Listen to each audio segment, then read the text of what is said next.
I want to congratulate you and We the World on the 20th anniversary of 11 days of global unity. Together, you, me, and we can create a better world and have fun doing it.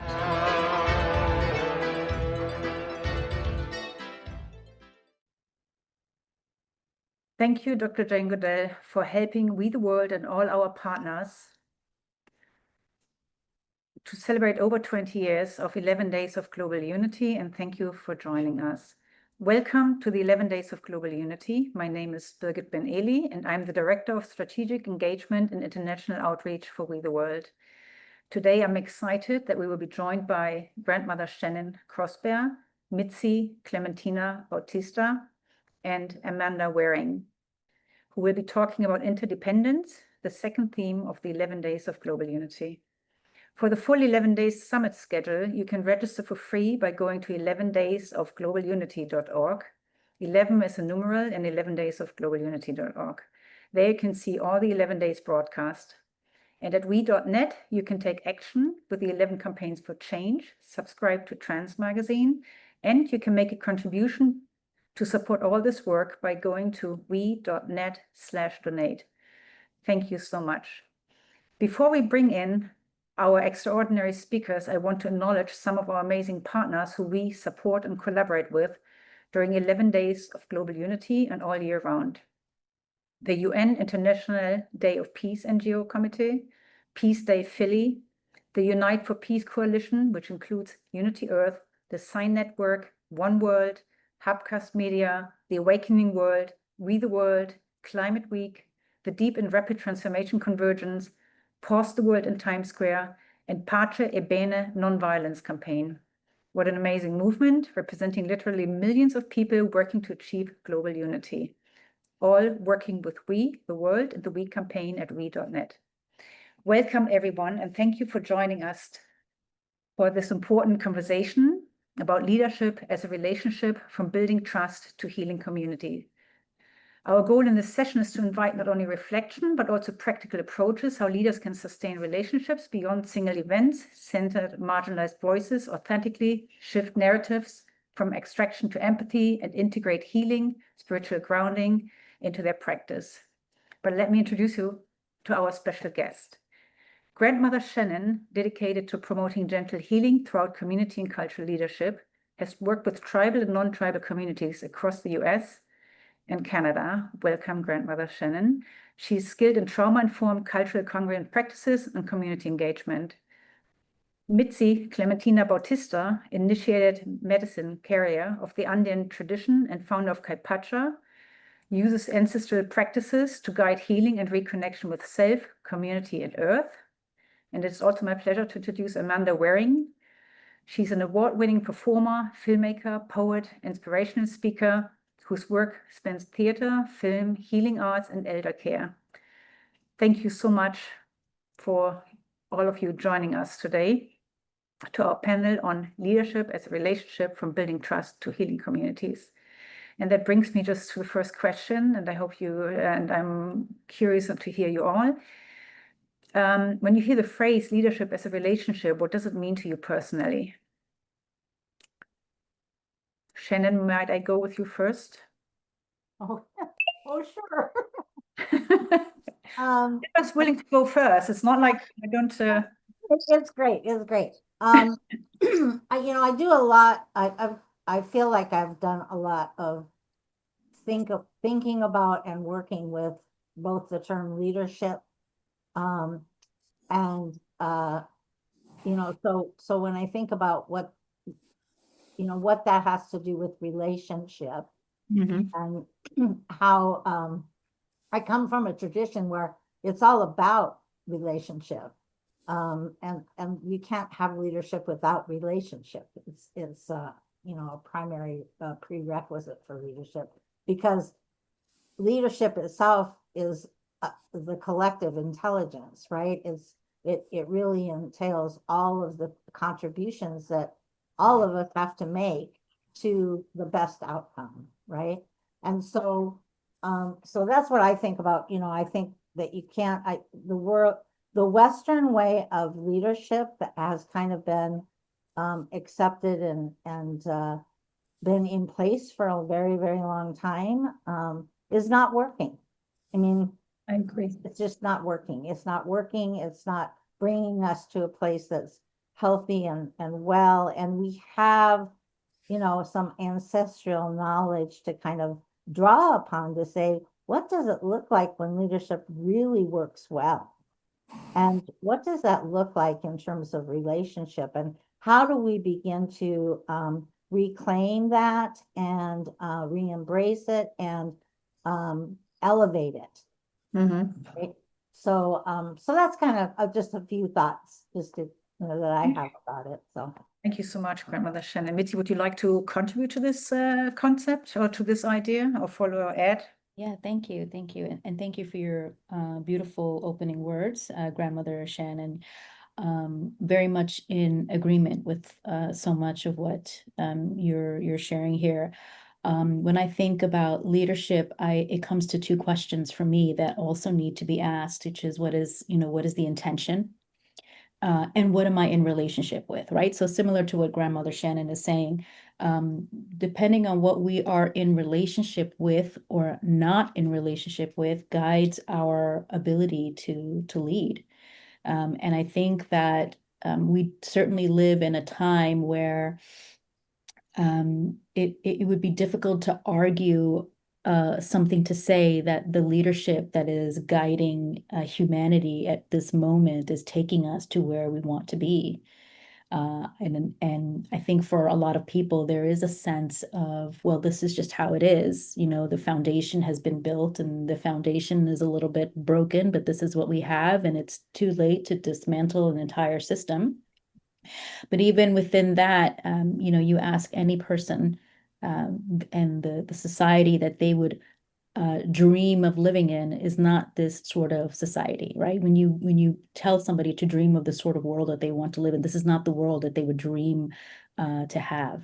And so much of our ancestral tradition, so much of the tradition that I come from really comes from a place of just always being in a space of questioning where you are and what you are in relationship with, and what is my intention when I am guiding something or when I am leading something, or I set the intention. Even if I were to say I want to take the lead and be a leader in this, what is the intention behind my leadership? Because that carries a lot of weight. So I think that, you know, to really approach the question of leadership as a relationship, the first question is, you know, our relationship with ourselves, and to ask ourselves, what are we in relationship with?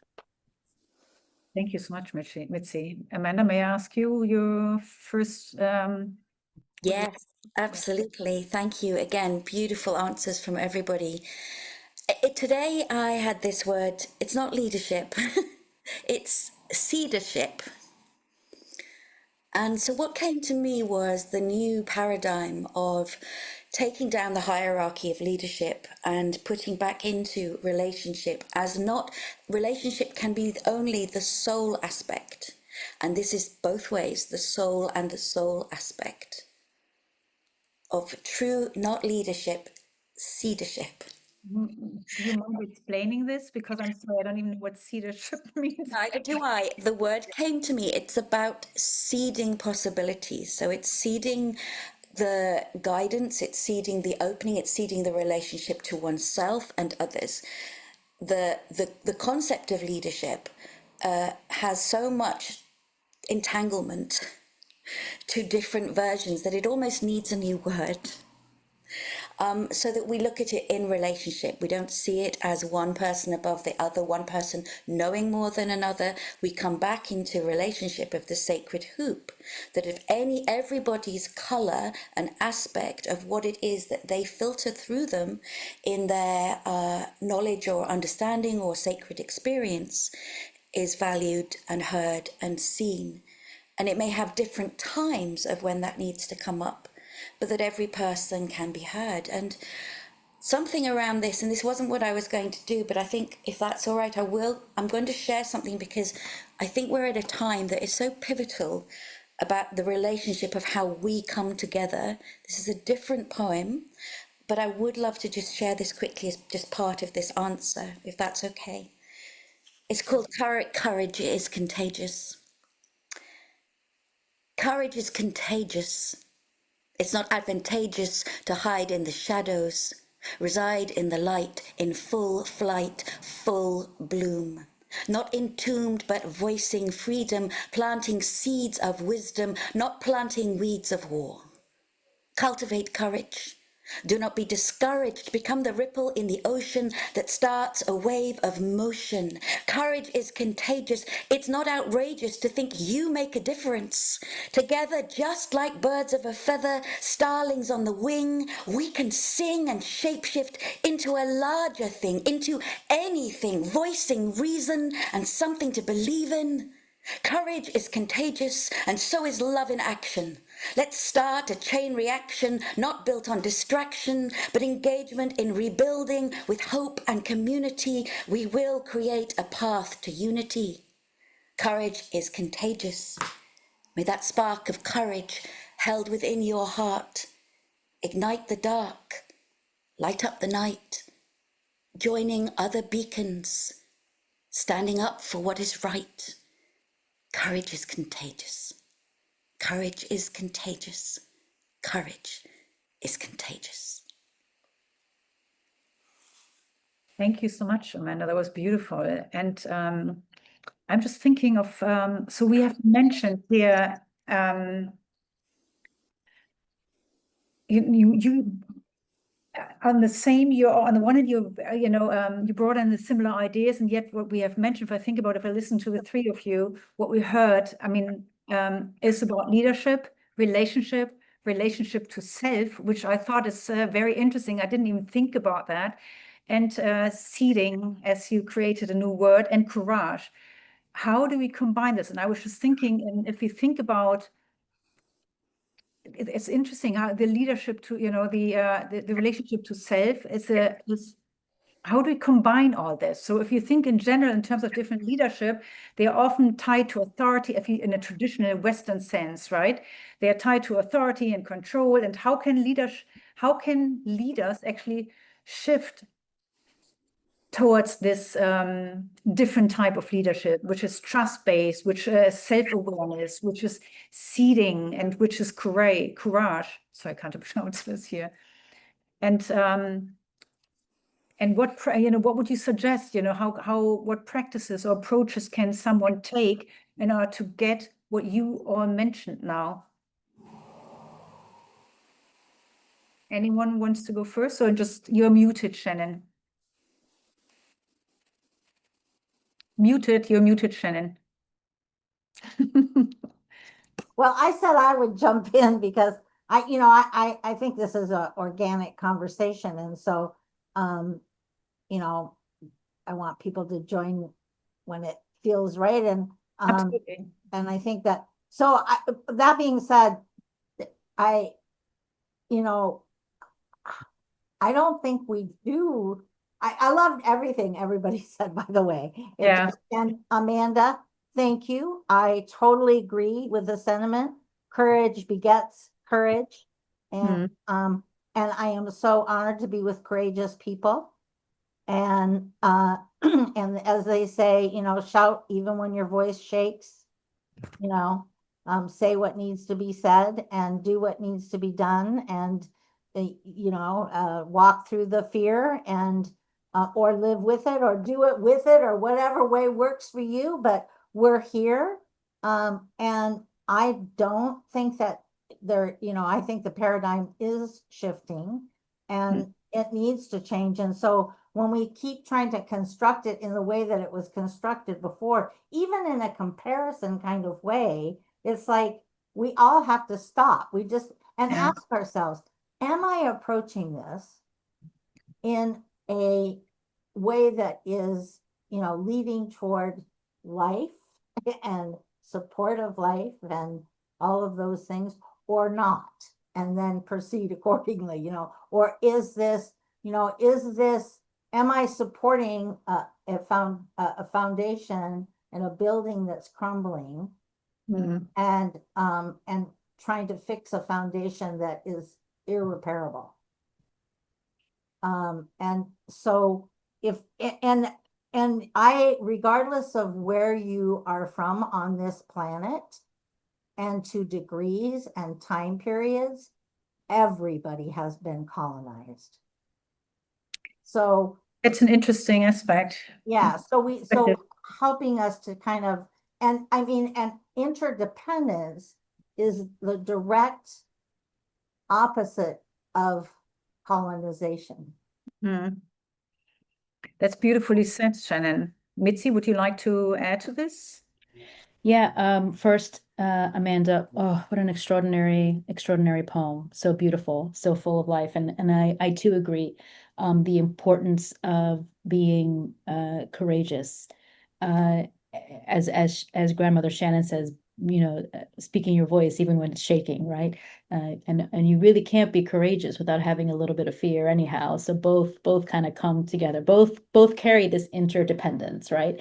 And speaking of that, when we think about things like fear and courage, we might think that they're opposite values, but here both of them are needed for there to be some shift in dynamic. And I think that when we're looking at the times that we're living in, it is important to really begin to see how siloed we are becoming. And that is a little bit of a colonization aspect to it, to come in and to see that our way is better, or to assume that our way is better, and to not really stop for a moment and consider what territory you are in, or what are the values of that particular group or that system, or when we're traveling to a different country, to really do a little bit of research and to understand what's the etiquette, and what are the polite things to do as a way to show respect and to show value. So many of those things with the world becoming so globalized are getting lost. Even the word community is a word that has a lot of blurry lines around it. Community used to be people that you would physically come in contact with. And the value, in the Andean cultures, we would call them ayus, and they are a significant structure because it is through these systems in which you learn how to disagree. And you learn how to come back into agreement because you have to see this person every day, or because you're relying on this person every day, and I think family structure does offer that a little bit as well. But community now is far more siloed. I can choose my community. I can hop on social media and I can feed the algorithm so that I never have to experience any discomfort that challenges my point of view against anything. I can create my own utopia / dystopia, in that sense. And so, when I think about the values like of leadership, leadership is being able to understand all of those things. For us in the South, the condor is the example of leadership. And it is because this is an animal that not only sees all things and is probably one of the most sacred archetypes within our cosmovision, but also does not see itself as something that needs to come first, or that their way comes first, right? So back in the Inca civilization, the Sapo Inca, which was the King Inca, relied on the condor to deliver them messages, but the condor never saw itself as this carrier of the ultimate yes or no, or carrying all the answers. It saw itself as a bridge between the earthly realm and the upper realms, the great precipice, what we call the Hanak Pacha, and a deliverer of the message of a great spirit, which we called Wiracocha. Right. So there is a great sense of humility that comes in within that leadership, is that understanding that leadership does not mean it's a top-down situation, that it's more lateral. It's more of it is the relationship. It is the seedership, right? That as our sister Amanda is saying. And to planting the seeds, that is an example, that is a true example of divine masculine energy, because the divine masculine energy is about bringing the seeds, right? The divine feminine energy is amplifying the beauty and creating the expansiveness and the magical realm that we have, but it can only be expanded what is already seeded, right? So here we see that interdependence, that marriage of a sacred divine and a sacred masculine energy, two energies that are sorely needed during this time. Thank you so much, Mitzi. Amanda, would you like to add? Yes. Oh gosh, I love that explanation of what came to me today. That's so perfect, because I think this is one of the things we need to look at in that balancing of male and female with regards to becoming whole, and looking at our relationship to the masculine, to the feminine in the outer world and within the inner world, and that the two are totally interdependent to create life, to create a way forward. And I love the fact that, again, with seedership, is that we then have choice. You have choice to choose which seeds you wish to water, and you have choice to choose how to fertilize that as well in another level. So it feels like a more community shared understanding of, we go with what feels right for us, but it will still, those seeds on another level, all of those crops will still feed the society of the whole. So it gives responsibility back. And something around leadership for me is around listening. And I think that's what's missing in leadership, is that the relationship to listening is profound. And we perhaps are all guilty of wishing to not listen. And I think that the aspect of teaching, particularly with children, deep listening and deep compassion, and also within that is, for me, and the work that I do is about encouraging women in particular, because they haven't necessarily found that voice. They've had the shaky voice and then they haven't put it above the parapet. And I think I will share this one poem, this last poem here, because for me, I think, again, if that's okay, is that all right to add the poem? Yeah, sure. It's part of this. It feels relationship, leadership based, and it's about activating women to take their equal place of knowledge, wisdom, and power. We are family. We are daughters and mothers and grandmothers, and we create life. We did not give birth to children to kill, maim, or fight. We say no more devastation and shattered hearts. We implore the governments to become a part of building bridges for peace, no longer chained to the profits of war that only reassure those who live off the ammunition, the smokescreen of battle, the battleground of hate. Make love, not war. We swore to honor our brothers and sisters. We are family. We are family. Drum this to the world. Strum this to the world. Peace is possible. War is impossible. As an antidote to unity, let's become one community, where peace is held at its center as a sacred right, where we no longer have to fight for rights to be heard or seen, where a department of peace building allows us to intervene in the ways of tolerance and kindness, moving us from blindness into balance. We are family. We are family. Let's move away from autocracy towards a true democracy, remembering our interdependence and making non-violence a priority. Let's ungun America, shun the dogs of war, restore communication and recalibration. Let's shift into the celebration of our shared humanity, creating a culture of peace, where the vultures who pick at the spoils of war are shown what hands are for, to reach out brother to brother, sister to sister, father to mother. We are family.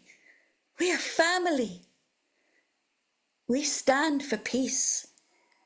We dance the release of grief.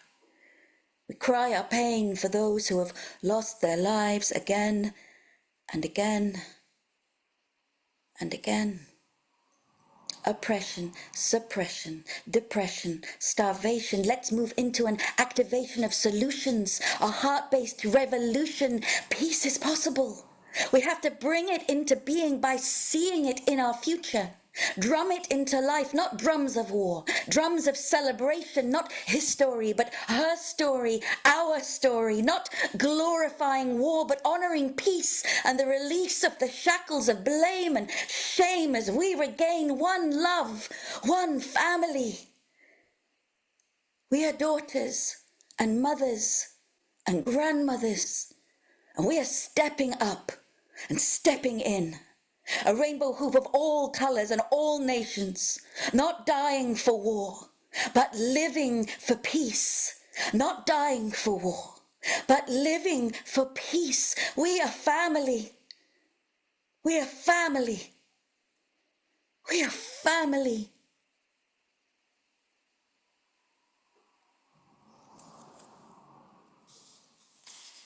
Thank you so much, Amanda. That was a very, very strong poem, and I think we can all relate to this and also to the meaning. I am thinking now, we talked about community. Grandmother Shannon mentioned that the, not community leadership, that the Western foundation is crumbling and that we have to change. Mitzi, you spoke about indigenous wisdom with the condor, and also that we create our own community. And Amanda, you just mentioned that we are one family and one community. And I was just thinking, how, first of all, I mean, we know the structure has to change in order to get where we all want to be, right? That we create unity among all of us, no matter where we come from. And I was just, since we discussed this, based on indigenous wisdom, personal wisdom, experience we have, but how could you give example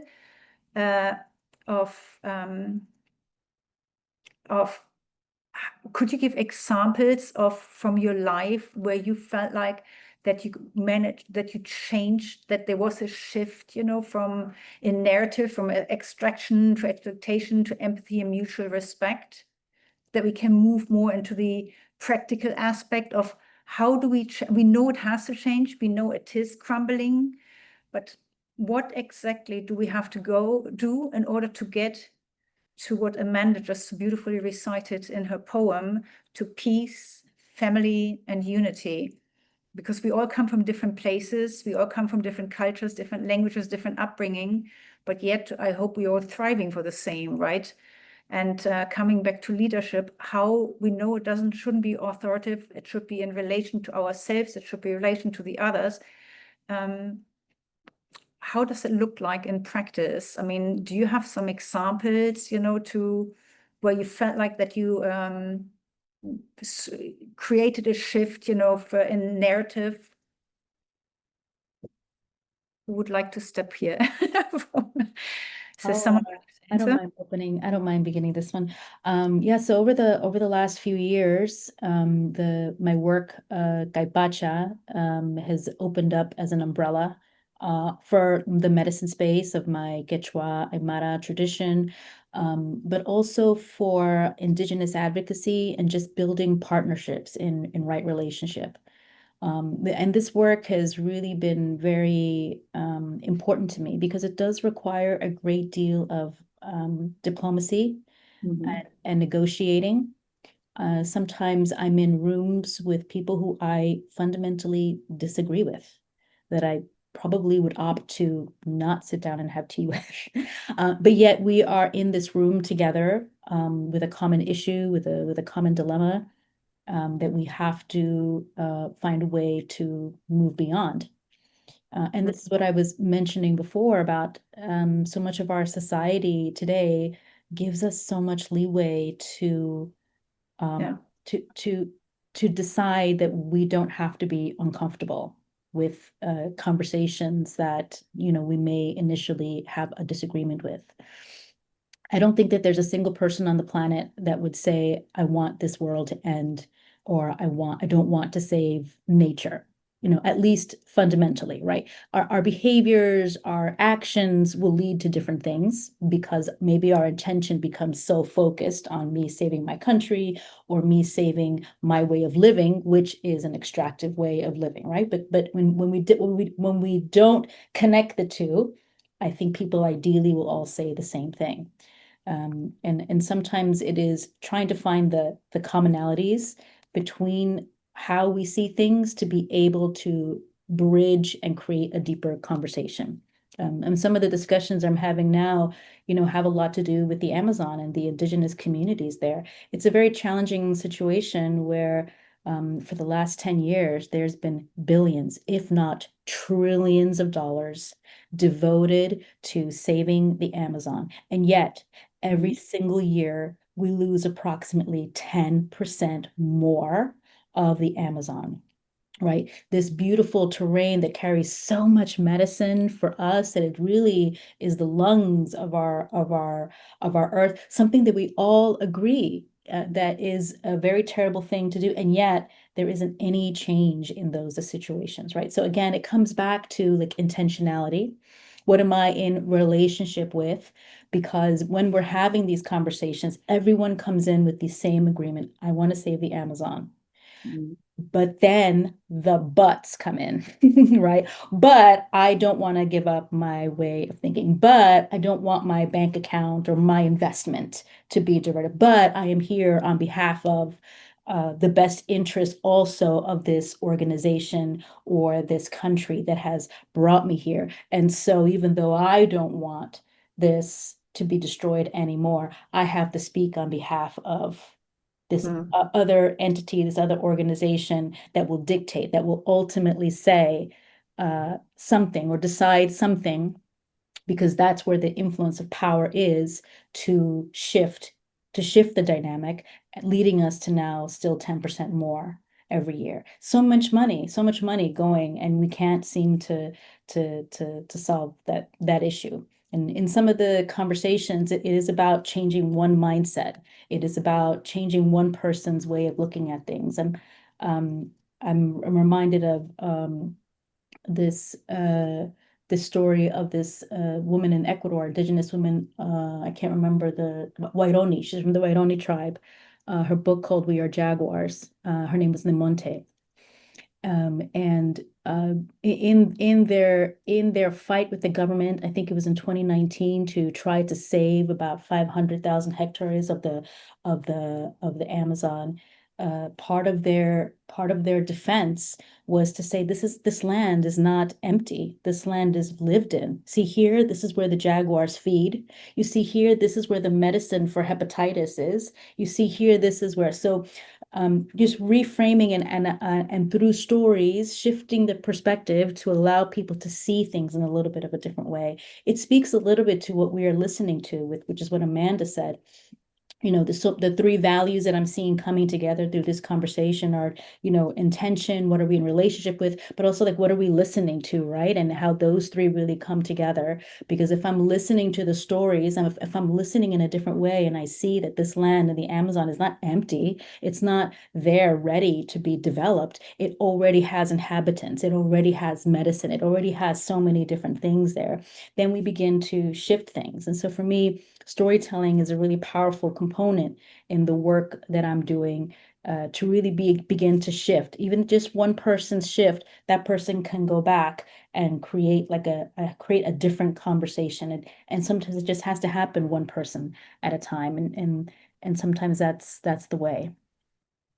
Thank you, Mitzi. That was wonderfully said. And I don't know if Shannon, Amanda, if you would like I'd to. love to add to that because of the storytelling aspect, if that's all right, Shannon. Thank you.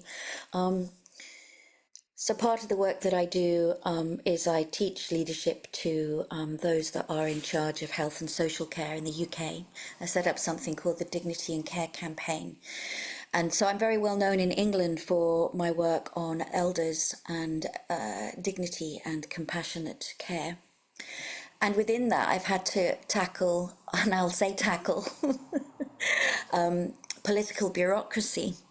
around budgets, and we don't have enough money to put dignity at the heart of care. We don't have this, all the don'ts that are there. And then we have to have a white paper, and we have to have this and all of these.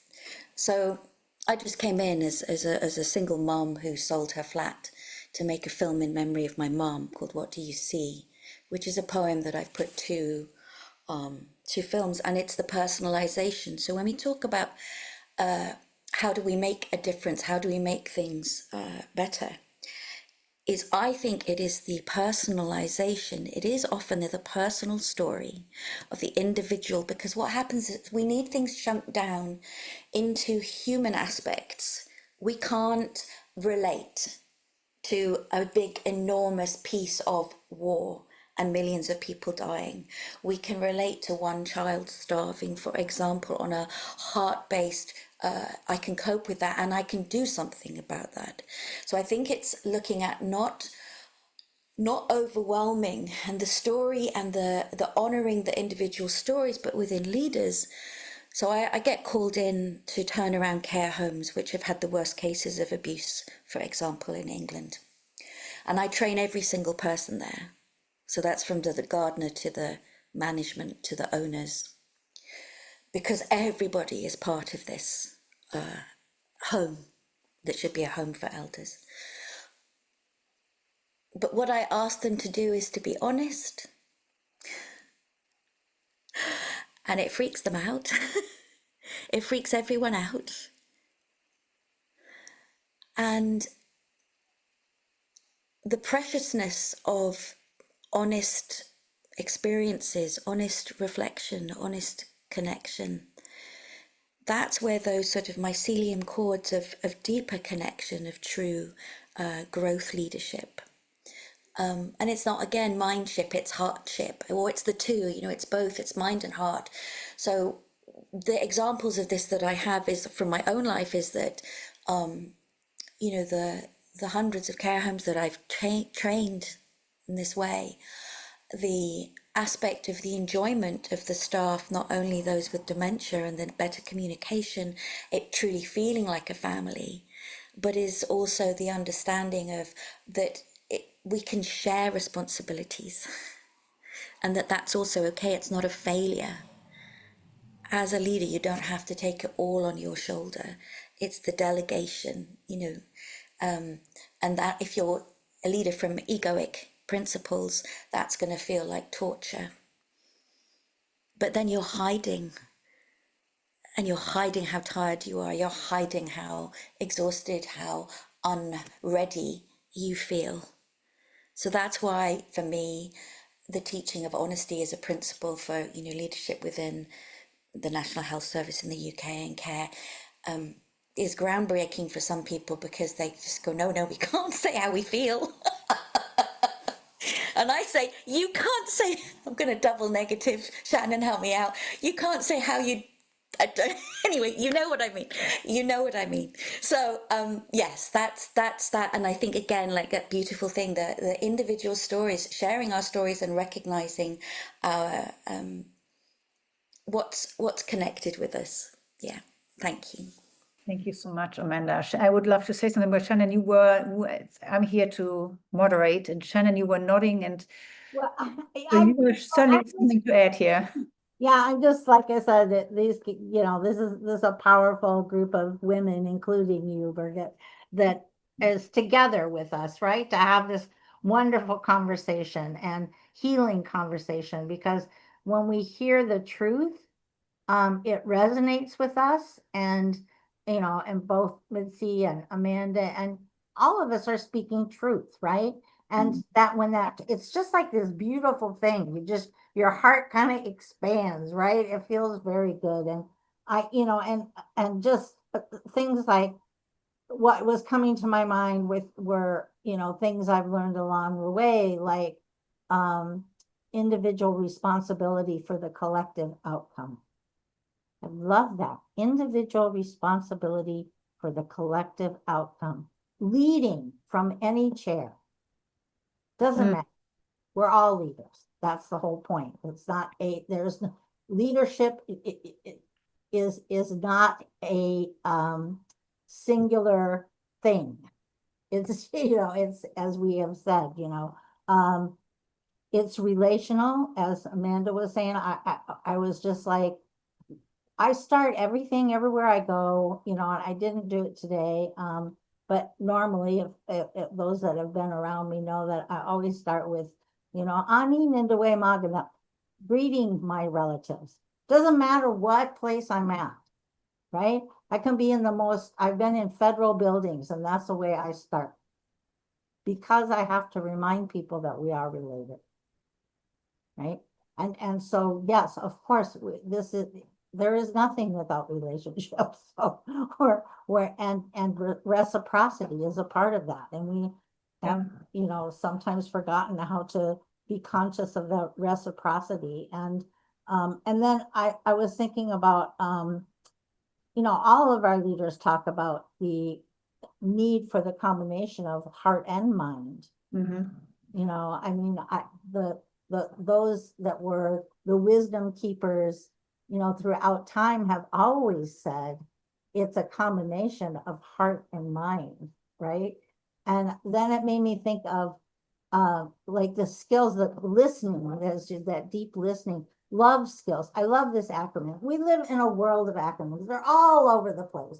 Might as well be one that works, right? So, and I actually, this was shared by the Center for Motivation and Change with me many years ago, and I've kept it in my brain that I'm going to use my love skills.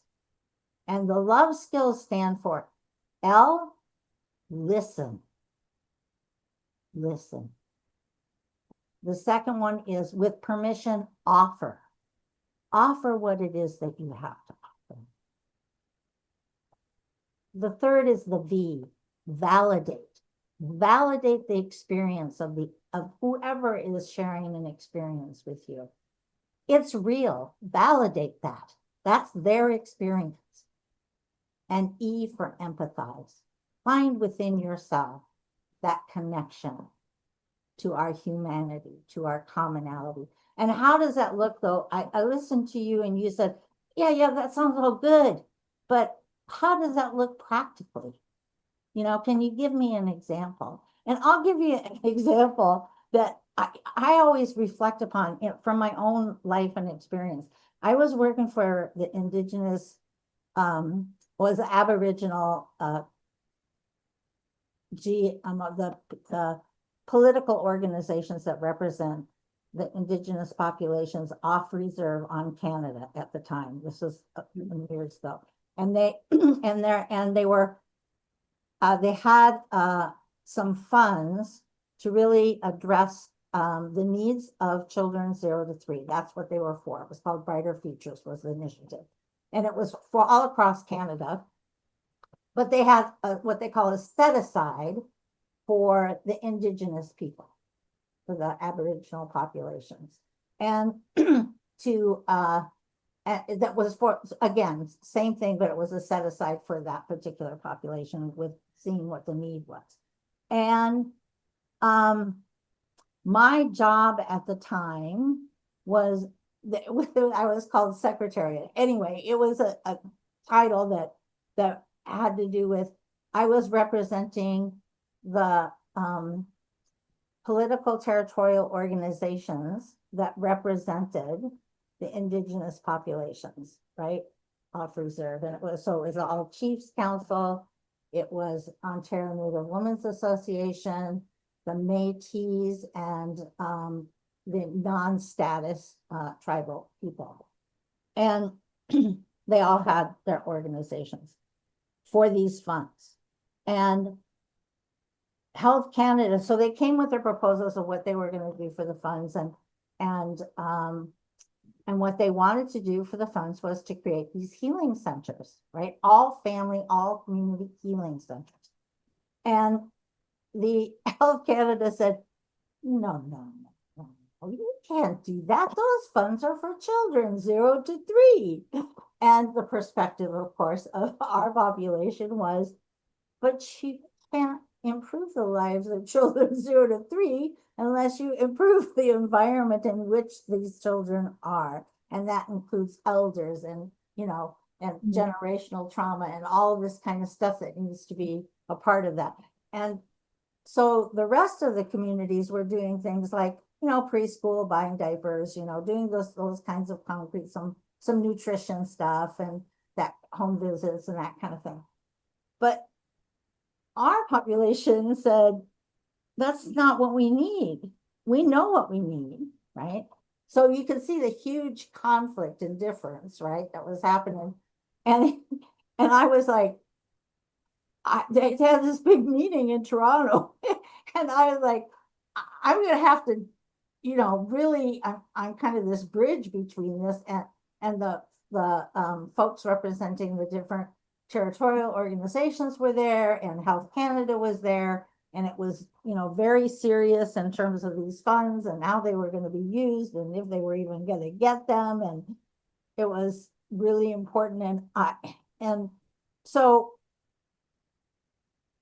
I was like, I honestly was like, how am I supposed to find the common ground?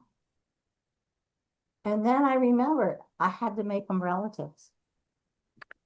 And so we started the meeting, and it was, you know, there was a lot of different kinds of conflict going, and we stopped, and I invited them to ceremony. I invited every one of those public health officials to ceremony. And we went to ceremony, and they had the experience, they came in relationship with us, and they thought differently. And in that, then they did fund those healing centers. Now, a lot of things have happened since then. I won't say it was a complete success in the long, but that to me was an example of how do you find that? You find that place of relationship. It all starts with that, right? It all starts with that. And then build that relationship. All those things, listen, offer, validate, empathize, they are powerful, because in this world, as Amanda alluded to as well, we don't even listen to ourselves. There's so much distracting us. We don't even listen to ourselves. And we're carrying this treasure of ancestral in our blood, in our bones, in our DNA knowledge. So I think if once we ignite that in others, you know, ignite it in yourself first, and of course ignite it in others, put your own oxygen mask on. We all need to do it. So yeah, that's what I have to say about that. So thanks for listening. Oh, it's always, listen, it's such a pleasure to listen to all of you, and it's just incredible what you contribute all. And I was just thinking while you were talking, all of you actually, that it almost requires, you know, despite that we need to change the way leadership works, right? That it's relational and not a top-down. When I hear you speaking, you almost think it needs a leader to create leadership, the leadership we want to see. So then I was thinking with Mitzi mentioning the Amazon, or what Amanda mentioned you, how can we strengthen, you know, the leadership? And, you know, if you have these traditional, you know, toned down leadership skills, leadership types of leadership, not skills, how can we strengthen those whose voices are not heard? May it be in the context of the Amazon, knowing the facts, right? Who are affected by that. I mean, we're all affected by that. May it what Amanda mentioned in the context of elderly care, and what you just the beautiful example, Shannon, you just gave as well. All of you gave amazing examples. But I'm listening to leaders now. How do we help those to lift those to the community? I know we are all leaders, but not everyone believes that. But we have to create this relational leadership. So how do we help those to build this resilience, their trust in themselves, to lift them up, to get to this level? And again, those who think toned down, right? You gave a wonderful example, Shannon, how to change that. But there are two directions, right? There's the one who believe in this toned down hierarchical leadership, and then there are those whose voices are never heard. So how, again, you gave a beautiful example of how to change those who think they know better, but how can we create or contribute to the community resilience or healing of those whose voices are not heard? I mean, we have the example, yes, we're all leaders, we have to build relational leadership, but I'm not speaking of us, and I know it's crumbling, but yet the world still lives and functions, in a constructed leadership environment that was probably mostly constructed by the West. I mean, I cannot speak for all cultures, but certainly not, in the indigenous world. And I think you just said that, darling. From my point of view, it leaped out at me, was that, ceremonial practice, and in the UK, and I'm a medicine woman, and ceremony is my life, but has been from a child.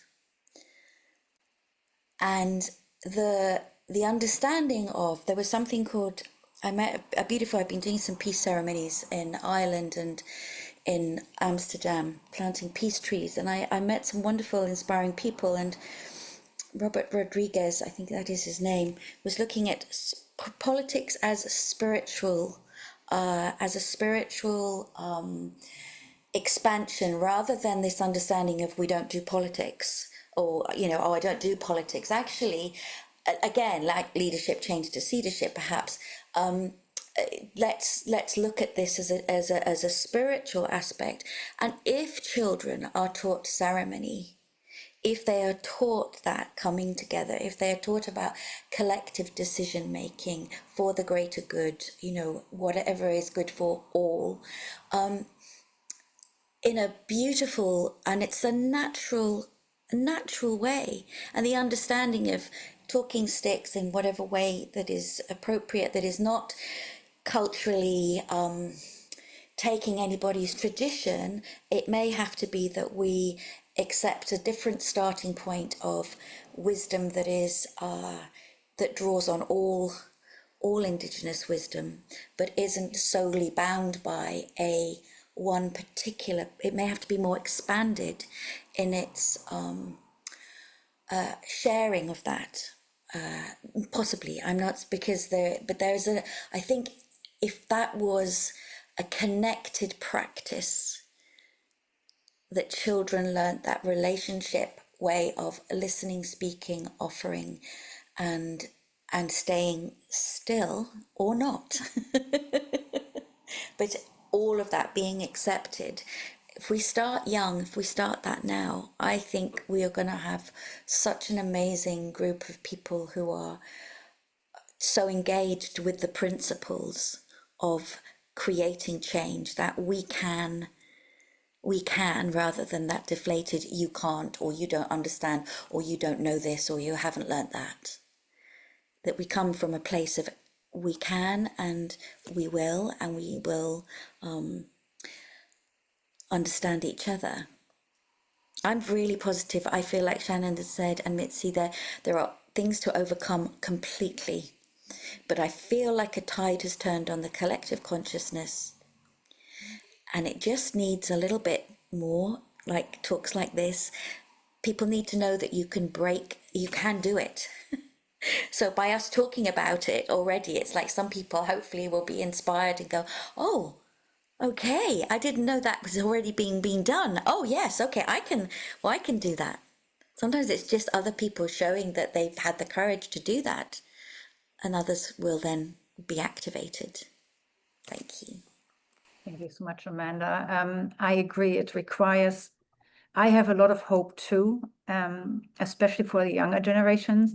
But when I mention this here, I always think about the existing structure, right? And how do we, it's harder to change an existing structure, even though Shannon gave us a beautiful example, than teaching younger children whom we can still form. When you just were talking, I was just thinking about, the saying, you can't replant old trees, and yet we do have to replant old trees because if we, whatever means childhood now in education, they are, the childhood is the shortest period of our life, as I tend to say to my children, but there are many, many years, decades following after, and we have to work with these too. So if I'm just, I was just thinking, I could go on and on. I love listening for you here. So, and you just gave already an example. What about Mitzi and Shannon? Could you give us an idea of what you think, what action or shift we need to make to create a different type of leadership? What practice would you like to see? And, who would like to go first? I'll go unless Grandmother Shannon, you felt you wanted to go.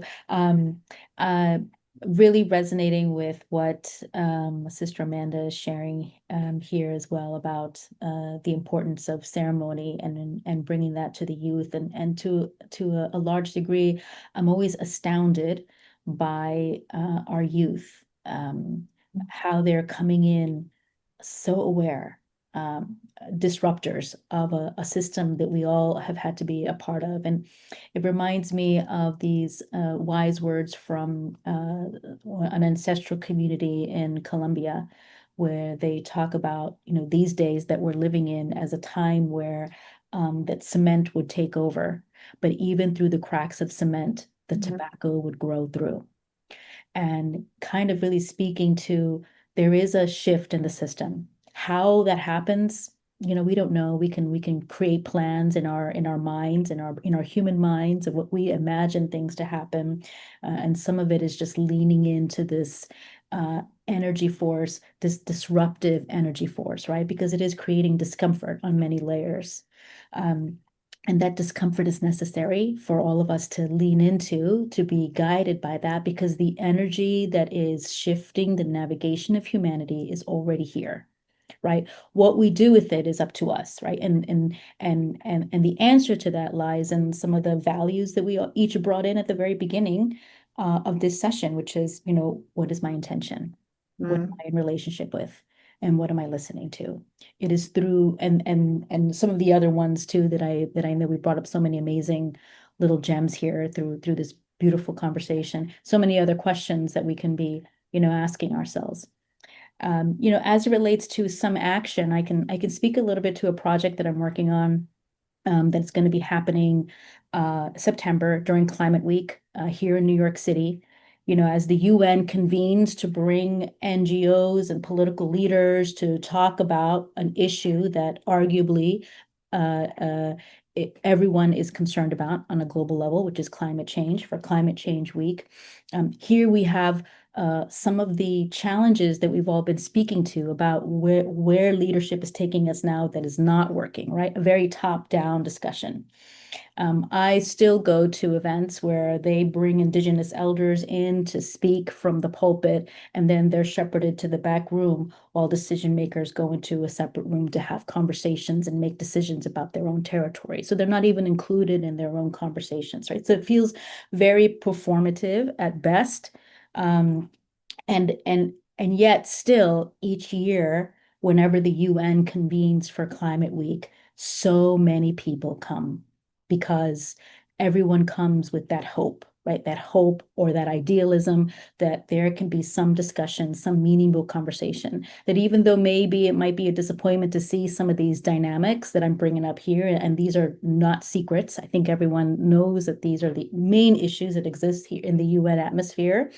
That maybe within that you might be able to create an unlikely alliance with somebody, or find somebody who echoes the same ideologies that you do, and then bring those conversations separately. This UN week, September 23rd, I'm working with two amazing visionaries for an event called Climate Mic Drop, and it's storytelling power. So again, it harnesses this beautiful tool of storytelling that is very near and dear, not only to my ancestral tradition, but to all ancestral traditions, but to really everyone, right? I think we've all grown up with fairy tales, with Aesop fables, even if you didn't come from a tradition that carries some powerful message.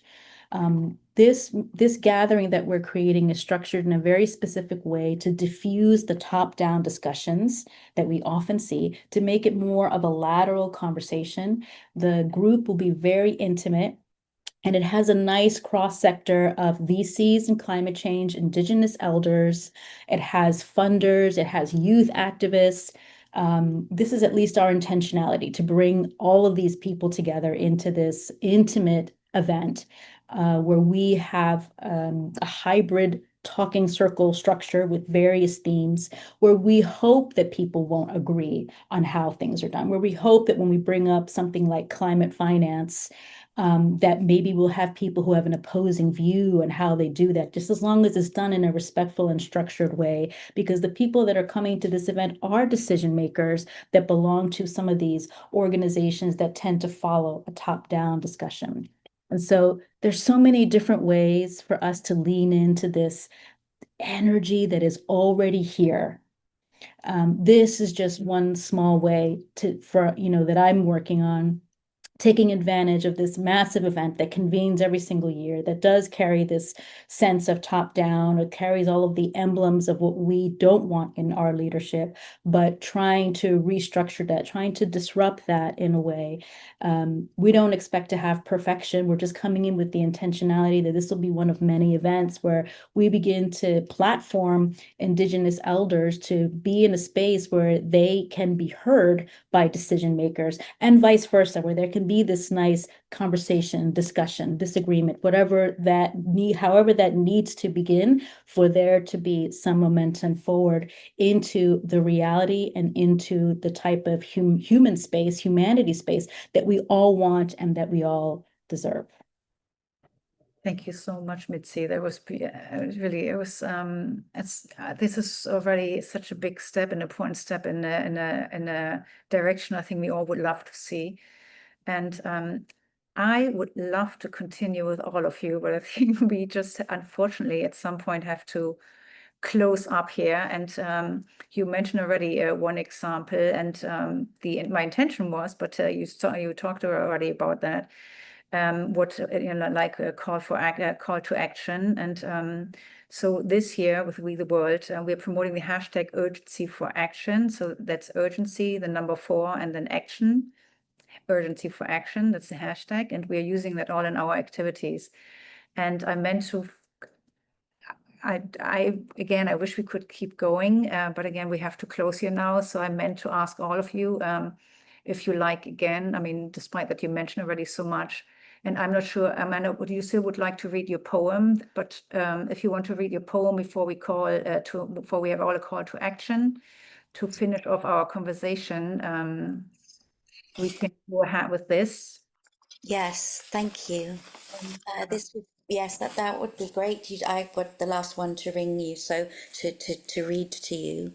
I'm also just happy to share. I'm so inspired by. I'm really inspired by all of you today, and that's what seeds the hope of as well. It's this. It really touches my heart. So thank you. I'm offering. Training is the wrong word, but I am offering, I suppose, opportunities for women, particularly those that have gone through trauma, deep trauma, who I work with, to find their voice, and to find their voice to help others, not to help themselves, of course, 100%, but and not to bypass their experience either, to make it something else, and other. But there is an opportunity, which I've been working with many women over time, to help people to find their voice as not leaders, but seeders then of recognition of shared experience, and sharing how they found the resilience, how they found their courage, how they found their light, how they found their community. And so working with voice and heart together.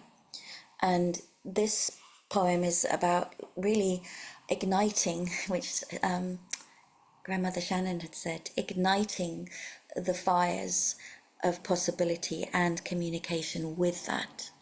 So this is You Are the Oracle. You are the oracle. No, this is not rhetorical not you in a past life, but you now fully alive. Because your attention defines and defies convention. You are the intervention, the disruptor or corrupter, the imagination conductor. You are the oracle for what you see, yes, it will be. Your vision becomes your template, and I do not exaggerate. What you hold in your mind's eye can amplify your mission to bring what you choose into fruition. You are the oracle, the world bringer, the soul singer, the bell ringer. With every thought, you bring forth your reality. We are the oracles. For what we perceive, we will receive. So let's create magic for all. And through our call, remind one and all, we all are the oracles we have been waiting for.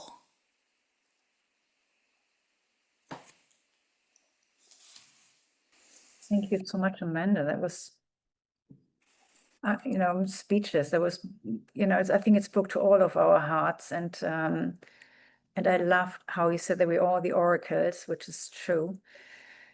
But however, we cannot continue here now. I have to pass on. I will pass this on for Shannon for call to action. Even though with Shannon, I was thinking about your love, listen, offer, validate, and emphasize, which I think was wonderful, but and maybe you like to still add something here for call to action. Thank you so much, Amanda. Yeah, I just wanted to say thank you, Amanda, Chini Gwetch, thank you very much. And to understand, to have us all understand the truth of that. And by that, it's to Mitzi's storytelling too, because when we take that thought, the first place to bring it into concrete form is through our breath. So when we speak this, which is why language is so important, why all of those things really matter, right? Because, so I'm encouraging, if there was a call to action, I would just encourage you to be fully embrace the leadership that's within you, the oracle that's within you, and do that every day, every day. And I want to bring one message of hope just because it's so important, and that is, I have a great granddaughter. Her name is Good Earth Woman. And we began before she was born, Amanda. We began with the welcoming in the womb. And those things bringing her into this, on this earth walk. And now she's got her name. And now she speaks her language, which is a language of love. So rest assured, that is the future. What do we do now? Because I think that's important as well. We keep building relationships. So thank you, relatives. Thank you for letting me have this time with you. Absolutely beautiful. Mitzi, may I pass on to you? Yes, thank you very much. Yeah, just deeply honored to have been sitting in this space with Grandmother Shannon and Sister Amanda. Just what a powerful discussion. And thank you, Brigitte, for being the person to guide this amazing discussion here today on so many important things that affect everybody. Obviously I want to speak for anyone who's interested in reading more about the Climate Mic Drop event. It's climatemicdrop.com. We are looking at some live streaming options through One World, and we are very excited about that possibility as well. And I think what I'm going to say in terms of my closing thoughts or the call to action is just a summary of everything that I think that I've heard here and that we've talked about here, that beginning with the ending of Sister Amanda's beautiful poem, that we are the oracles that we have been waiting for. The energy that is here to shape the future of our civilization is already here. And we're all witnesses to it. We're all being subject to it. It comes in different forms. It comes as discomfort. it comes as disruption, it comes as resistance, it comes as clinging to old ways with fear. And we don't have to go very far. We don't have to look very far to see all of those energies happening here.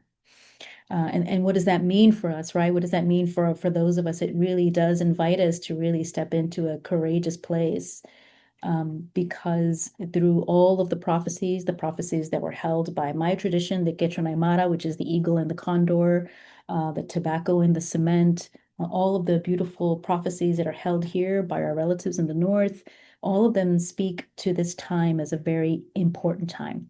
And not just this time, but that all of us being alive here, breathing and speaking and presencing ourselves during this time carries something really powerful.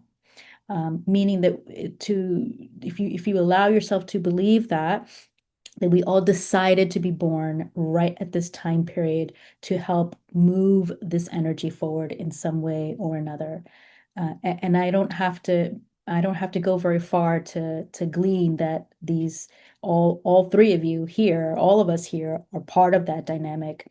And having sat with grandmother Shannon in so many different other events, I can see how her powerful energy is creating to shift this. And having listened to you, Amanda, Waring, about your beautiful work, I can feel the energy of that through your beautiful poetry as well. The poetry that is not spewing facts. It's a heart-centered wisdom that brings both of these energies together, which is the beauty of and the core energy of what we all have the capacity to tap into.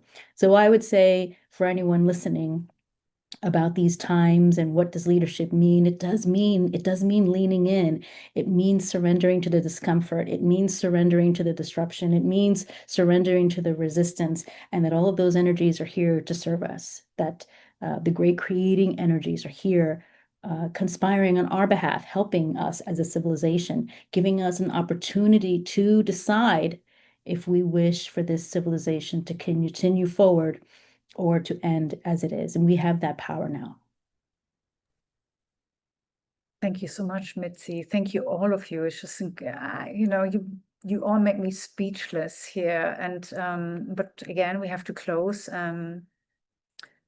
And I think we all know that true leadership begins with relationships, right? With trust, compassion, accountability, heart and mind, and love. And use these, the love for listen, as Shannon said, to offer, validate, and emphasize.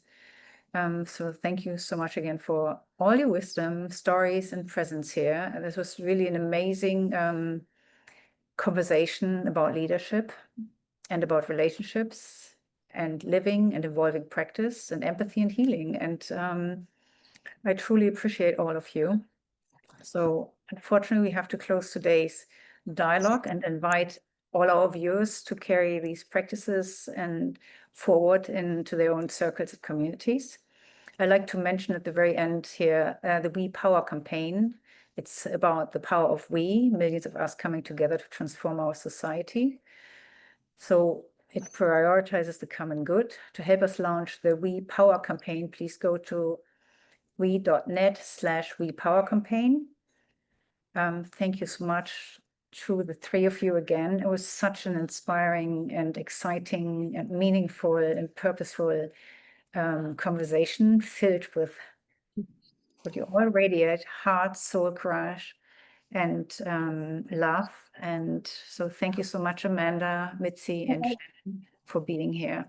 And thank you for watching this. Before you go, just for 1 second, because it's just come in like such a beautiful feeling, because of you mentioned all that beautiful acronyms and love. I just wanted to share this for the rippling out for everyone, just as the closing of the sacred space. This love will carry. This love will carry you.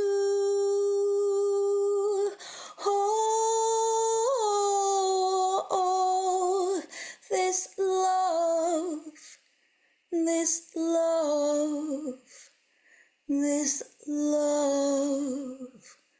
will carry you home.